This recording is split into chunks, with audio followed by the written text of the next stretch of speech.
Hello, everyone. If you like what I'm doing here, please consider subscribing, liking, and commenting. It would really help the channel out quite a bit. Thank you very much.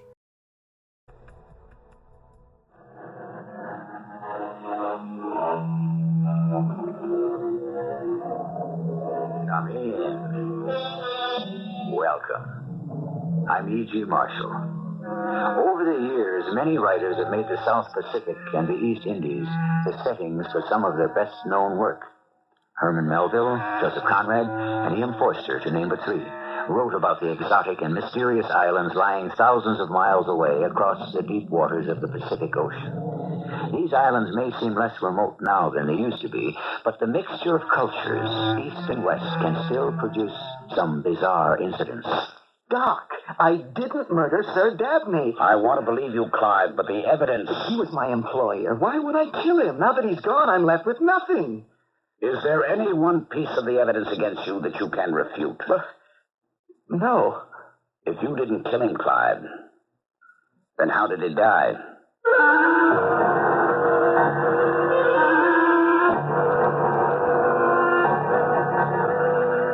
Our mystery drama, A 1,000-Year-Old Story, was written especially for the Mystery Theater by Percy Granger. It stars Ralph Bell and Gordon Heath. I'll be back shortly with Act One. Close your eyes and imagine a South Seas island.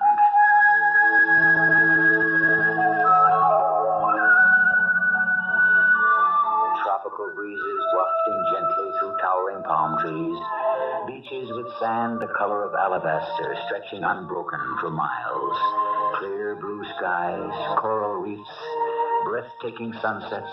A paradise indeed where nothing could possibly go wrong. That's an illusion, of course. Things can go wrong any place. And the trouble with paradise is when things go amiss there, you're a long way from home. We're on a small island in the Marianas, a U.S. trust territory, at the house of Dr. Charles Duggan. Yes? Oh, good morning, Jim. Hello, Doc. What are you doing here at this hour? This isn't our golf day, is it? No. Actually, I'm here on official business. As the island magistrate? What's wrong? Aren't my papers in order? Doc, as a Canadian citizen, you're the only person on the whole island who might have what I'm looking for. Oh, yes? What's that? A copy of a British Who's Who. Who's who? It's rather urgent. Do you have one? Why, yes, I believe so. It would be in the library. Leave that cigar of yours in the ashtray there and come on in. Is there someone in particular that you are interested in? A fellow named Sir Dabney Chen-Si. Dabney Chen-Si. That's an unusual name. He's Anglo-Chinese. Well, here's the book. Let us see. Dabney Chen-Si. Yes, here he is. Born in Shanghai in 1910, educated in Oxford. Became a British citizen in 1936, knighted in 1966. Anything else? Yeah. Married, oh my, 4 times. Most recently, 2 years ago, to a Miss Ryokan Getsu from Hong Kong. He's in finance and has quite a list of decorations here from both China and England. Want me to read them all? No, go on. His hobby is yachting, and he has residencies in London and Singapore. That's the man. Why do you need information on this distinguished gentleman at 7 o'clock in the morning? Because his yacht dropped anchor in the harbor last night. And you wanted to check his pedigree before allowing him to come ashore. No. Last night, his steward discovered him in the ship's library. Dead. Oh, I see. Natural causes? Don't know yet. The man was 68. True. Anything's possible at that age, you know. At any age. 4 marriages? Precisely. Mm-hmm. Coffee? No, thanks, Doc. I've got to go out to the yacht and begin an investigation. So you do suspect foul play, hmm? Sergeant Johnston was out there this morning. He found this. It's a letter Sir Dabney was writing at the time he died to his solicitor in London. Apparently, he just discovered that someone was cashing checks in his name without his knowledge, and he wanted his solicitor to investigate. And you suspect the embezzler, realizing Sir Dabney was onto him, killed him for his silence? That's the obvious. Beware the obvious. True. How did Sir Dabney die? Not sure yet. Thought you might give us a hand, Doc. Oh, now, today is my day to go coral hunting. You want an autopsy performed? Eventually, but at the moment, could you analyze this liquid? It's the remains of a whiskey soda Sir Dabney was drinking when he died. You suspect poison, then? There were no marks on the body. How long will it take you? Well, it depends on how many reagents I have to try. Follow me out to the yacht when you have an answer, will you? It's in the harbor, on the way to your coral beds. Okay. Foul play, eh? You know, there is just one problem here. What's that? If the motive was to cover up this embezzlement, why wouldn't the murderer, if there is one, mind you, have destroyed this letter? How could he know that it was precisely that matter which Sir Dabney was writing to inquire about at the time of his death? Well, that's something of a coincidence, isn't it? Yes. Why? What's wrong with that? Maybe nothing. But I just wouldn't think you'd get too many coincidences in your line of work, if you know what I mean.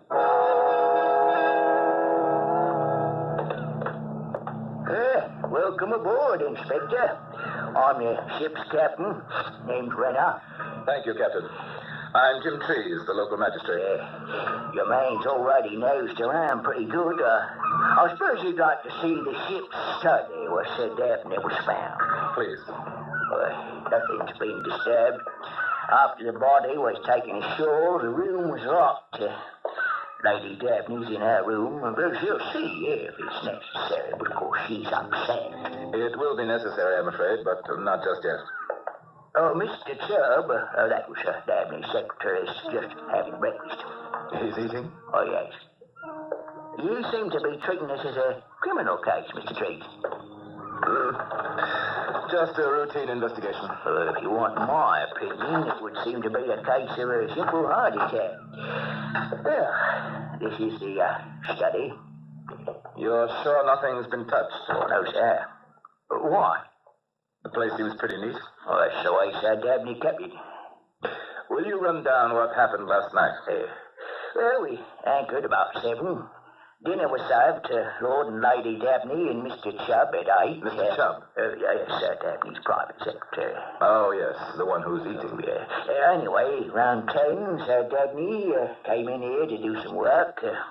10:30, the steward brought him his nightly grog tray, the whiskey and soda your man took with him. Where did the tray sit? Oh, it's still sitting on the table over there next to the window. Was the window open like this? Yes? It opens right out onto the deck. Yes, sir. So anyone passing... Go on, Captain. Well, that's about it. 11:30, the steward entered to remove the tray and found Sir Dabney there at his desk, dead. Pen in hand. Yes, sir. And this is the letter he was writing? I mean, this is his handwriting. Oh, yes, quite distinctive. No mistaking that. Should I... Come in. Jim? Ah, Doc. You have the results already? Yes, I found out. Captain Renner, would you excuse us? Oh, certainly. If Mr. Chubb has had enough to eat, perhaps you'd tell him I'd like a word with him. I'll send him right up. That didn't take you long, Doc. What did your analysis show? There was something in Sir Dabney's drink, all right, besides whiskey and soda. Poison? Yes. What kind? That I'm not sure of. None of my reagents gave me its exact nature. So the drink was tampered with? Oh, no doubt. Any good suspects so far? No. Yeah, it's a nice collection of books this fellow had. Oh, that's too bad. What? It's dust. Some folks aren't big readers. Well, it's a shame, though. People use books for expensive wallpaper. There's an empty space. Oh, yes, so there is. A small one, though. Must have been a pretty slim volume. I have to start somewhere. You see the book lying about? No. That's the kind of detail that solves cases. Thank you. Don't mention it. And now, if you'll excuse me, I'm off to hunt coral. It must be Sir Dabney's secretary. The very soul of composure, from what I gather. His master's demise hasn't stopped him from packing away a solid breakfast. Come in. You, wanted to see me? Yes. Doc, you'll do the autopsy tonight? Yep. Now, your name is... Clive Chub. Clive Chub. I don't believe it. Charlie? Yes. You two know each other? Oh, know each other. Clive here was the best wing forward the Darlow rugby team ever saw. You are Sir Dabney's personal secretary? Oh, yes. I've been with him for 5 years. Excuse me, Doc. Mr. Chubb, I need to ask you a few questions. Well, certainly. We suspect that your employer was murdered. What? Poisoned. Good Lord. By whom? We don't know yet. The only clue we have is a letter Sir Dabney was writing. Well, what sort of letter? Can you tell me who would know the whereabouts of Sir Dabney's financial records and bank books? Well, that would be me. He kept them in the bottom drawer of his desk there. Did he have any large sums of money on board? Several £100, I believe. Why? Do you suspect robbery was the motive? Where was this money kept? Do you know that as well? Well, in the wall safe behind the drapes over there. And the keys? It's a combination lock. Oh. Who would know the combination? Well, Sir Dabney, of course, and myself. Would you write it down for me, please? Well, yes.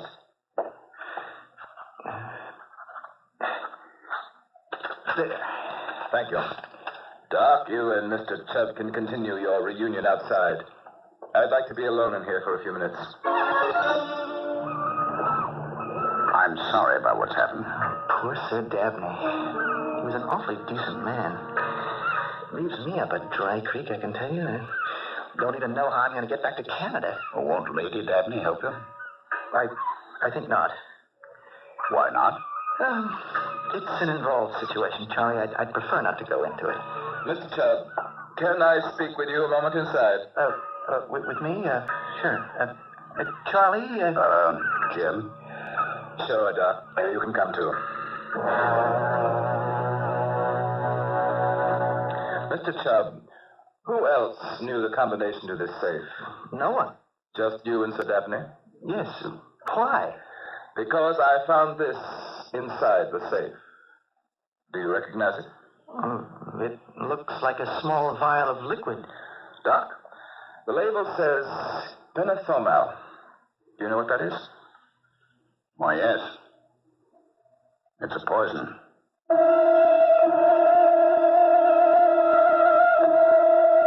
I'm very fond of boats myself, says a character in a well-known British play. I like the way they're contained. A comforting feeling for some, perhaps. But if you are the unlucky object of official suspicion, even a wealthy man's yacht can suddenly begin to seem very claustrophobic. And what might have been a pleasant reunion between two old schoolmates is threatening to become something much more serious. I shall return shortly with that, too. Question. What is all around us, yet often obscure, free, yet of great value? The answer? Truth. Truth should be a simple enough thing. After all, it is merely that which is. Yet the truth of a matter can be deceptive, for correct interpretation can rest on any number of facts, no one of which is so insignificant that it can be overlooked. Keep this in mind as we continue to unravel the mystery surrounding the death of Sir Dabney Chen-Si. We are back in the yacht's library, the scene of the crime. I'll ask you again, Mr. Chubb.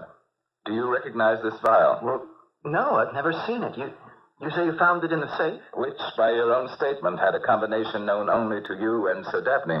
Yes, we had the combination changed just before we left London. Jim, I can vouch for Clive. Our old school has had its share of questionable alumni, but none of them have ever ended up on murderer's row, you know. I'm not out to hang anyone, Doc. Least of all your pal here. All I'm doing is developing evidence. I have no idea how that vial could have gotten into the safe. Where was it? This logbook from the safe.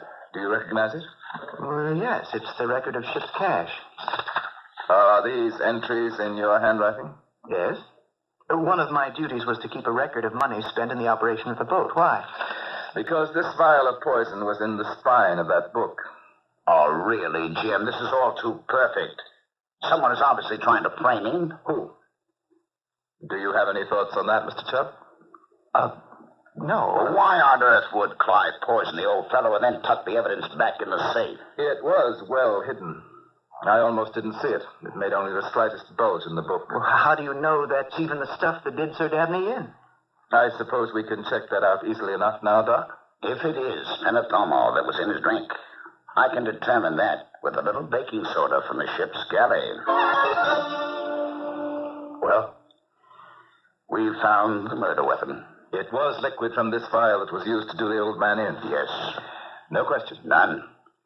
Pentothal is a superstimulant. It speeds up the action of the heart. And in someone of Sir Dabney's age, that almost certainly leads to cardiac arrest. In other words, a heart attack. Well, I'll have to wait until I perform the autopsy to know for sure that's how he died. But that's what I'd expect to find. Where is Clive now? I asked him to remain in his room. No one will be allowed off the ship now, of course. I have men searching the whole boat, questioning the crew. What is that you're looking at? A photograph of Lady Dabney. It was in her husband's desk. Beautiful, isn't she? Yes, very. What's Chubb's relationship with her? What do you mean? I heard him talking about her. What was he saying? I gather there is a strain between them. That's all. Is he a womanizer? I wouldn't think so. But no saint. Who is? I am. Yes, well, I imagine it would depend on circumstances, wouldn't it? The point is, Lady Dabney is extremely attractive. Oh, yes, exquisite. And Sir Dabney was 30 years her senior. At least. A terrific temptation. Possibly. And a motive. That is speculation. True. Have you spoken to her yet? No, I was waiting on the results of your test. I'll ask Captain Renner to make... Excuse me. What? Are you the inspector? Yes, Jim Trees. I am Lady Dabney. Oh. This is Dr. Charles Duggan. He has been assisting me in the investigation. My condolences, ma'am. I have been told by Captain Renner that there are policemen on board who are searching the ship. Is this true? Yes. Will you be so kind, please, as to tell me why? I'm afraid your husband's death was murder, Lady Dabney. He was poisoned. Are you quite sure of this? Yes. Then you must find the poisoner for me, and quickly, so that he too may die. With your permission, I would like to ask you some questions. Is this normal? Yes. Very well. Can you give me an account of your movements last night? Certainly. We had dinner, the three of us, about 8 o'clock. Afterwards, Clive and I remained together, while Dabney came in here to the library. You and Mr. Chubb were together? In the stateroom, yes. We were playing cards. At about 11 o'clock, I excused myself and retired. And Mr. Chubb? I presume he did the same. One last question, Lady Dabney, and forgive me for asking it. Of course. Were you and your husband always on the best of terms? Yes. We were very close. I can understand why you might assume that the age difference between us would be a problem, but it was not. No other man has been of any interest to me at all since I met Dabney. I'm aware men find me attractive, and when they flirt with me, I understand. Even Clive. Clive? You mean Mr. Chubb? It was harmless. Nothing. Anyway, it was months ago. Was he in love with you? You would have to ask him that. Did Sir Dabney know about this? I mentioned it to him, yes. And? He wanted to let him go. It's a standard male response. Why didn't he? I persuaded him not to. Clive was quite useful to him. He's very clever, you know. And once he saw I was not interested in responding to his overtures, he stopped. Did Mr. Chubb know you told Sir Dabney? No, of course not. But this is ancient history, Inspector. It was all over months ago. Since then, we've been all quite civilized with each other. Yes. You played cards. In the public stateroom. Thank you, Lady Dabney. That's all for now. Then you'll excuse me. Ask Captain Renner to join us if you see him, would you? Certainly. She's quite vain, isn't she? With good reason, I say. Well, Doc, what do you make of all that? The question is, what are you going to make of it? I'm not sure yet. Methinks the lady did protest too much. About her faithfulness to her husband? And it seemed to me she deliberately let Clive's name slip. I don't think so. She seemed genuinely upset when I tried to make something out of it. But if Chub was attracted to her, it would compound his motive, wouldn't it? Ask him then. I doubt I'd get a straight answer.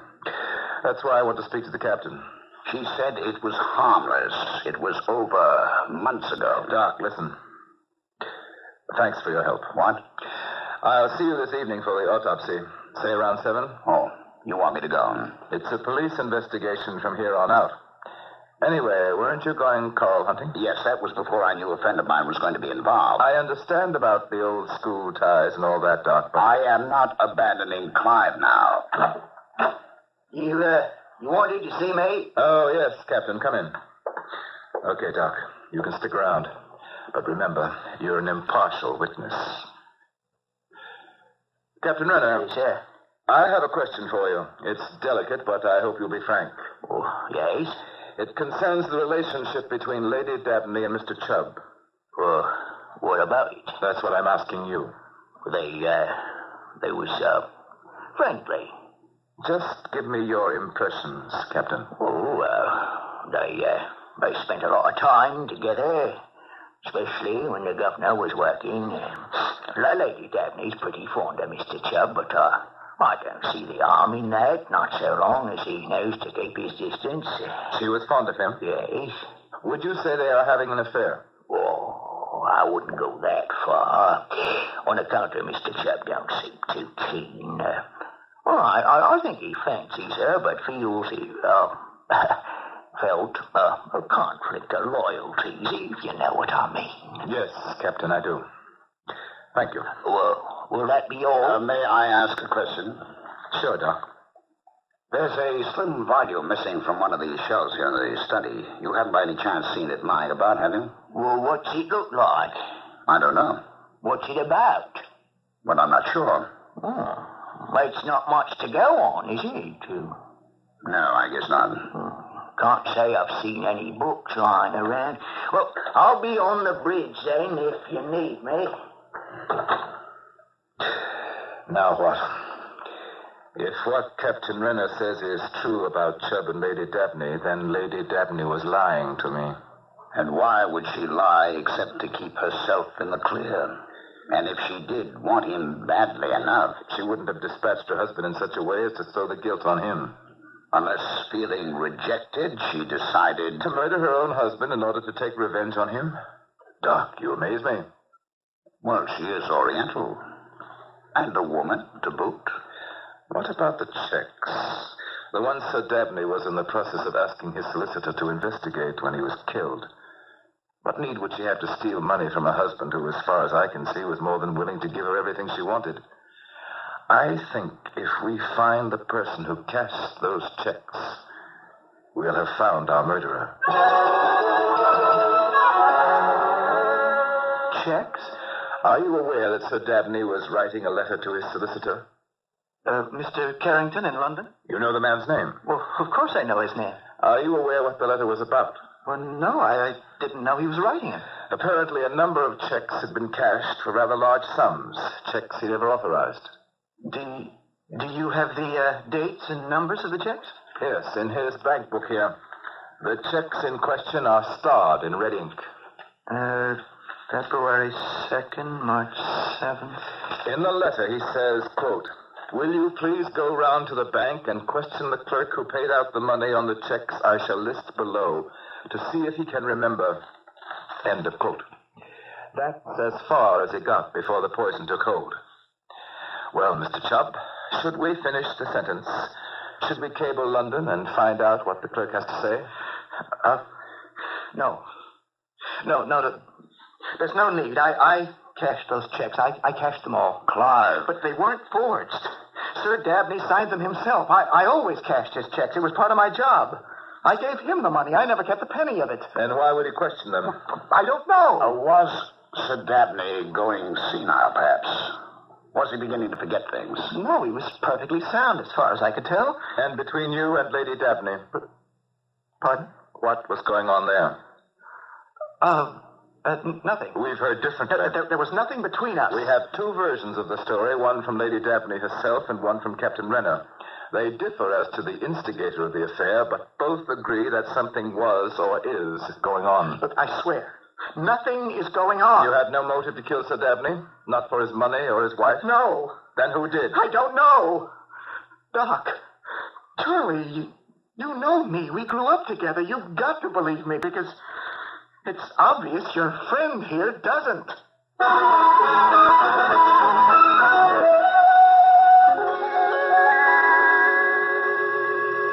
The islands of the South Pacific have always been a source of confusion to me. Are they as far west as one can go before getting to the far east, or vice versa? But the problems of geographical orientation are of secondary interest to us at the moment. The problem of who killed Sir Dabney is considerably more pressing, especially to Clive Chub. What do you think? Is he guilty or innocent? I'll return in a moment with our final act. Is Clive Chub guilty or innocent? Perhaps you think this is an unfair question to ask when we still have an entire act to go. But what if I told you that all the facts necessary to deduce the truth have already been revealed? However, let me add that even if you should guess who killed Sir Dabney, you'd never guess the motive. As we rejoin our story, it is evening. We are back on shore at the island hospital. Finished with the autopsy, Doc? Yes, all done. What's the verdict? If there was any doubts before, there aren't any now. You've got a murder on your hands, Jim. Sir Dabney definitely died of a heart attack induced by the pentothal someone dropped in his drink. Here's a copy of the autopsy report for your files. Thanks. What's your next step? I'm afraid I'm going to have to put your friend under arrest first thing in the morning.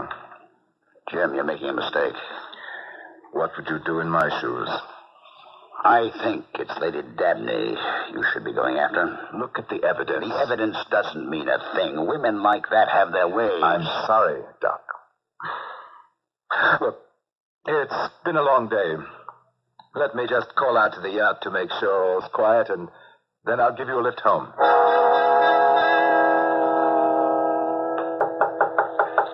Who's there? Who is it? Lady Dabney. May I come in? I must speak to you. I don't think it would be wise. Quickly. One of the police guards is by the bulkhead at the top of the stairs. Well, what do you want? Clive, did you do it for me? Do what? Kill Sir Dabney. You think I killed him? You did it for us, didn't you? So we could be together. No. We must be very careful now how we proceed. You weren't very clever, you know. All the evidence points to you. I didn't kill Sir Dabney. They're going to arrest you tomorrow morning. What? I overheard one of the policemen in the radio room just now. He was talking to that Inspector Trees. Arrest me? You're sure?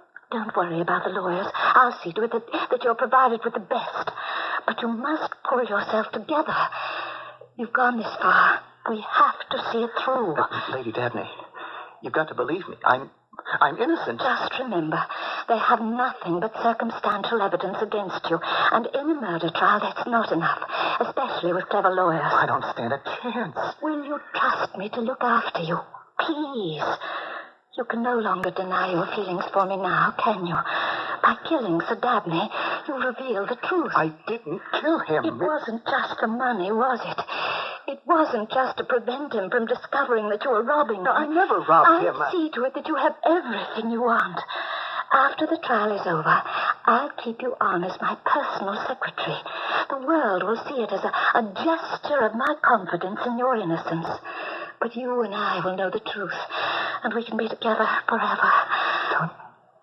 Don't you care that your husband is dead? Caring won't bring him back.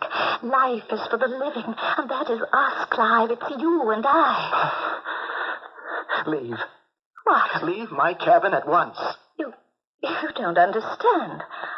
I know what you did and why. You have paid me the boldest compliment a man can pay a woman, and I'm telling you, you have won me. I'm yours. I was in love with you from the moment I saw you. I'd have given anything for you to be free, but you're a monster. Now get out of here. You reject me? Well, then let them arrest you. Let them hang you. And when it comes time for your trial, if your own bumbling stupidity hasn't convicted you, my testimony will.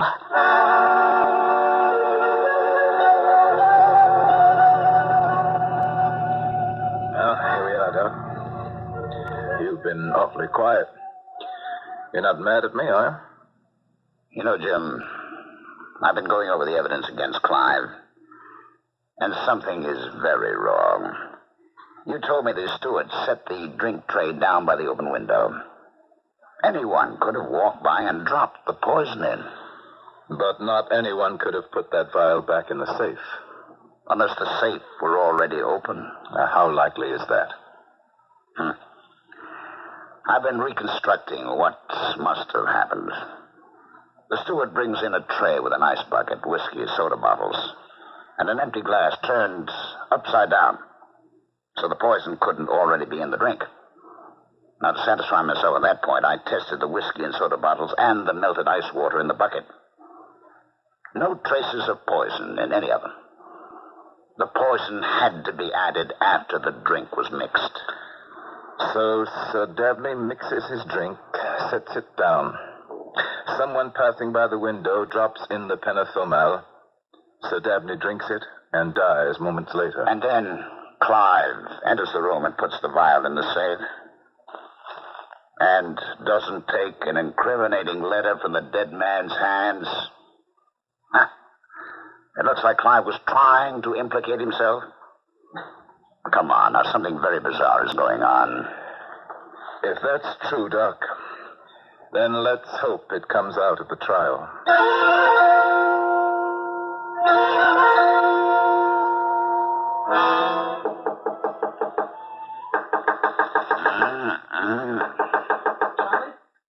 Charlie!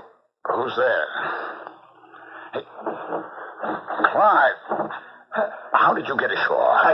I swam. Let me in, will you? I'm freezing. Give me a hand. All right. Here.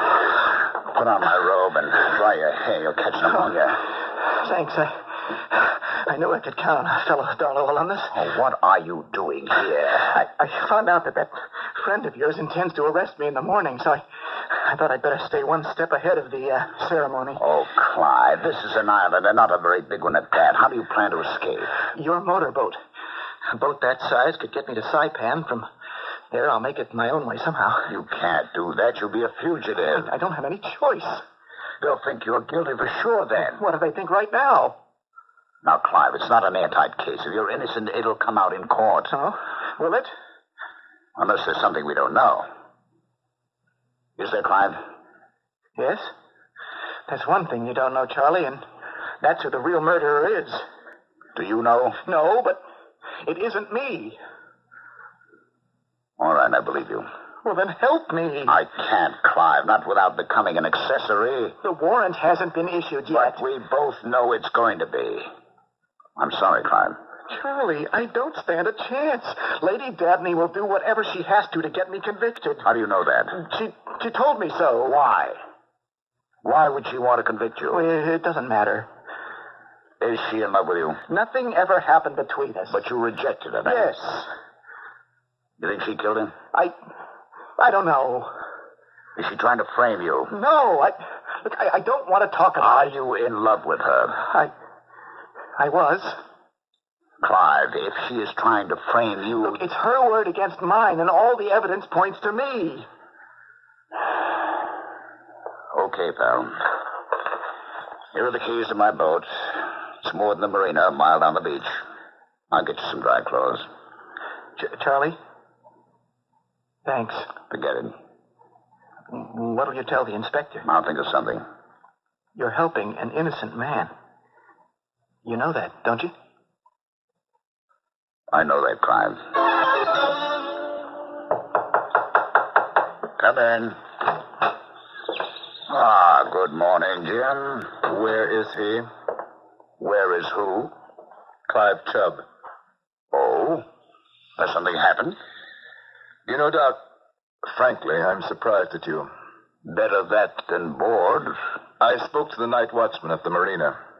He says a man fitting Clive's description showed up there at 3 this morning, jangling the keys to your boat. My keys? Oh, my goodness. My goodness, they're gone. Oh, and it gets worse, Doc.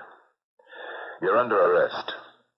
Oh, come on, Jim. Just because I beat you in golf is no reason to pull rank. I'm serious. Word of Sir Dabney's murder has reached the outside world, and it's created quite a stir. He was a knight of the realm, one of England's leading financial men. His death is a matter of international consequence. I see. Well, if the whole world is watching, you'd certainly better do what you think best. But I have no idea how Clive got those keys. Let's go. Come in. Excuse me. Captain, good morning. Well, I was told I'd find the inspector here. I'm here, Captain. What is it? Well, seeing as how Mr. Chubb has escaped, Lady Dabney sent me ashore to get your permission to sail on to Singapore. Okay. I suppose there's no reason to keep you. Oh, I got the papers of detention here. I'll just sign the release. Oh, by the way, Doctor, you still interested in that book? The one that was missing from the library? Did you find it? Oh, I can't say whether it's the same book, but the cook found this in the garbage this morning when he was weighting it down to toss it overboard. Yeah. 1,000-year-old stories. That's a distinctive title. What was it doing in the garbage? Well, I don't know. It's a rather handsome volume, if you ask me. Ancient legends from the Chinese. Are all those papers in order, Inspector? Yes, here you are. I'll radio out to my man and tell him to let you weigh anchor. Oh, thank you, sir. Can't imagine what happened to Mr. Chubb. I think I have some idea about that. Have a safe voyage, Captain. Aye. Doc, you ready to go? Doc. Oh, yes. Just let me get my golf clubs. Golf clubs? You're under arrest. Oh, I won't be after I've read you the first story in this book. What do you mean? I had a feeling all along the empty space on that library shelf had something to do with this. You think someone deliberately threw that book away? Oh, yes. Who? Sir Dabney. He threw it out because it contained the solution to his murder. What? How? It looks like this book is where he got the idea for it. Where he got the idea for his own murder? Listen to me. Yeah. The story of the old merchant. In ancient Cathay, there lived a wealthy old merchant, Yang Sun. He was married to a lovely young girl named Shen Fu, and he employed as accountant a gentleman named Shin Mi. The Dabneys and Mr. Chub. Oh, yes, a neat parallel, isn't it? Now, the young wife fell in love with Shin Mi, who resisted her advances at first, but eventually yielded to them. The old merchant, suspecting that his secretary had betrayed him, sought to take revenge. But because the law of Cathay forbade murder, no matter what the provocation, and because Yang Sun felt that life without his wife's love was not worth living,